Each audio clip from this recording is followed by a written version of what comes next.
Isolated pelvic floor exercises is what we're going to focus first in our week 1 of our DR Healing and Recovery series. The health of our pelvic floor muscles is not only related to our DR healing and recovery. It is also related to a host of other implications such as back pain, urinary incontinence, prolapsed uterus, trouble clearing out your bowels, etc. So before we get into the pelvic floor exercises that needs to be done this week, let's understand why the health of our pelvic floor muscles are so important and what can be done about it. As we had discussed before, this is what our inner core is all about. We have the diaphragm acting as the lid of the inner core. We have the abdominal muscle that acts as a side wall with the back muscle supporting it and the pelvic floor muscles forming the bottom of this core. Our ability to generate and properly maintain this intra-abdominal pressure as we carry out our daily activities is very important for our health and well-being. And one of the key players in our inner core system are the pelvic floor muscles. Apart from helping us maintain proper intra-abdominal pressure, our pelvic floor muscles also form a hammock-like structure and they help us in supporting all the organs present in our pelvis. For example, we have got the bladder, the uterus and the rectum. It also helps in sphincter control. That is, all the closing and opening of these organs can be controlled with the help of our pelvic floor muscles. When these pelvic floor muscles are nicely contracted, all of these openings are closed. And when the pelvic floor muscle relaxes, these openings get a chance to open up. So in a nutshell, our pelvic floor muscles help us to control the opening of all the organs present in our pelvis and also to support these organs. At the same time, it also plays a major role in maintaining the intra-abdominal pressure. And when we speak about pelvic floor dysfunction, it is usually due to these three reasons. Either the pelvic floor muscles are uncoordinated, or they have gone too tight, or they have gone too weak. And why is the health of our pelvic floor muscles so important? Because almost 1 in 4 women have some form of pelvic floor dysfunction throughout their life. And yet, the health of our pelvic floor muscle is something that is not discussed often. It could be because of the embarrassment of having to talk about some private parts, or it could be because those muscles are not really the aesthetic muscles which can be visible from outside. But the health of our pelvic floor muscles are very important for our well-being and vitality. So what leads to pelvic floor dysfunctions? The reasons are manifold. Some of them are pregnancy and childbirth, obesity, chronic coughing, improper body mechanics and impaired breathing, and when this is especially combined with heavy lifting or high impact exercises, there are chances of us getting pelvic floor dysfunction. When we speak about pelvic floor exercises, it's a very good idea to have a complete picture when it comes to the health of our pelvic floor muscles.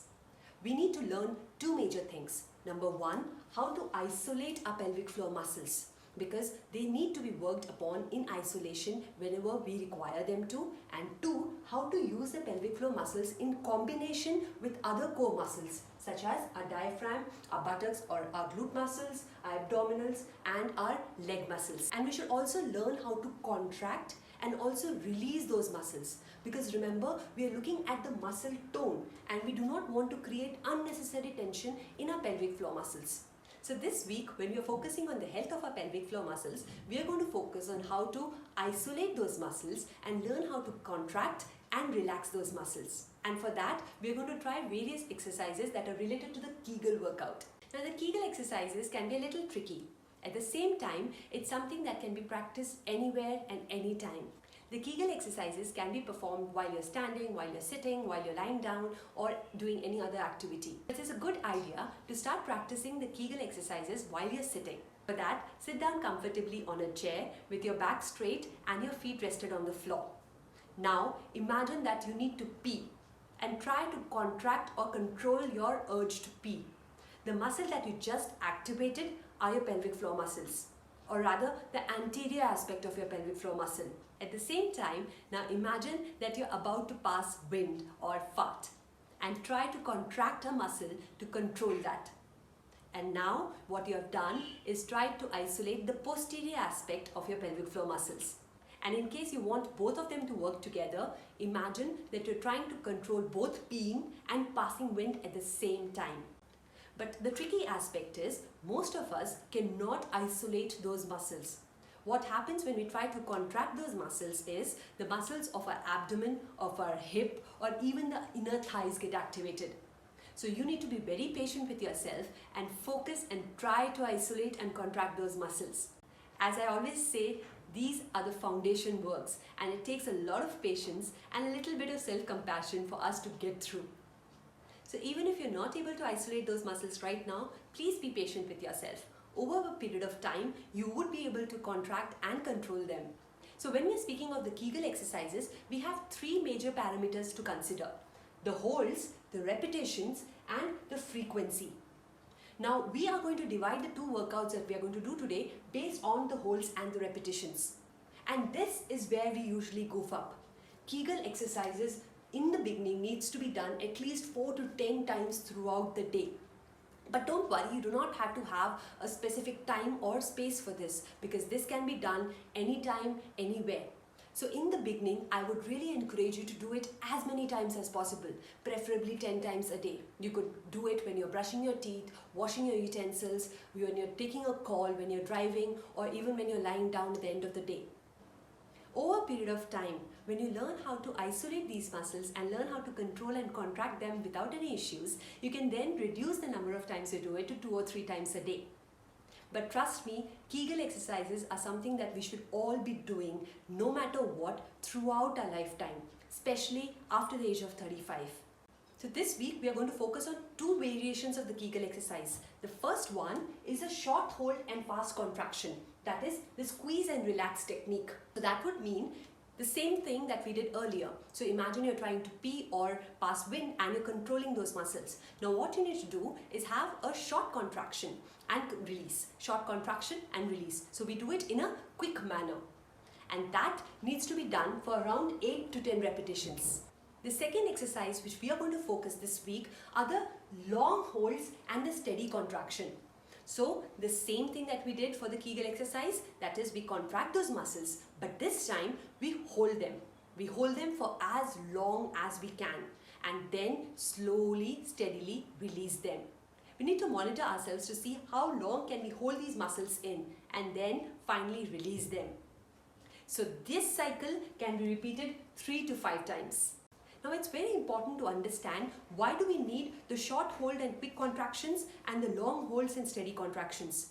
Well, the long hold and steady contractions is what will help us activate the pelvic floor muscles in the day-to-day activity. So that is going to provide a stable surface, or rather a stable support for our pelvic floor organs.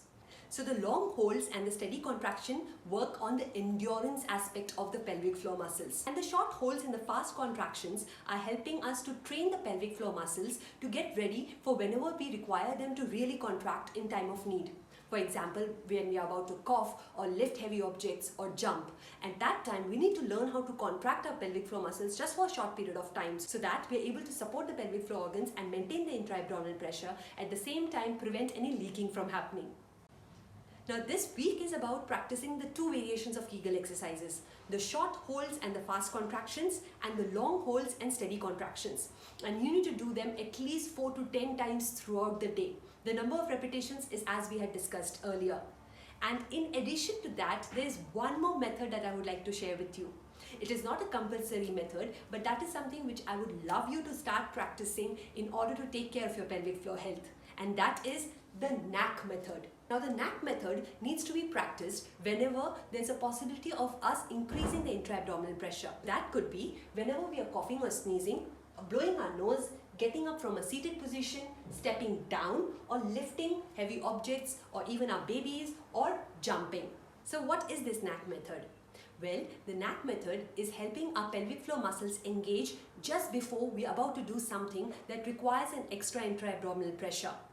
So for any of the events that we discussed earlier, just before you do that, make sure you exhale and contract your pelvic floor muscles and then perform the activity. For example, you're about to get up from a seated position. So you exhale, pull your pelvic floor muscles in and then get up. Another example would be you're trying to lift your baby from the floor. So again, you will exhale, pull your pelvic floor muscles in and then lift the baby up. So these small little hacks actually play a major role in helping us maintain the health of our pelvic floor muscles going forward. So we covered a few fundamental topics related to our pelvic floor exercises that needs to be done this week. I hope you found this post useful. It's very important that we now start focusing on the health of our pelvic floor muscles.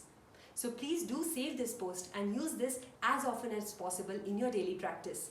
And please do share it with your loved ones and invite them into our world of wellness. As usual, please let me know your inputs and your queries in the comment section below. Take care and keep thriving.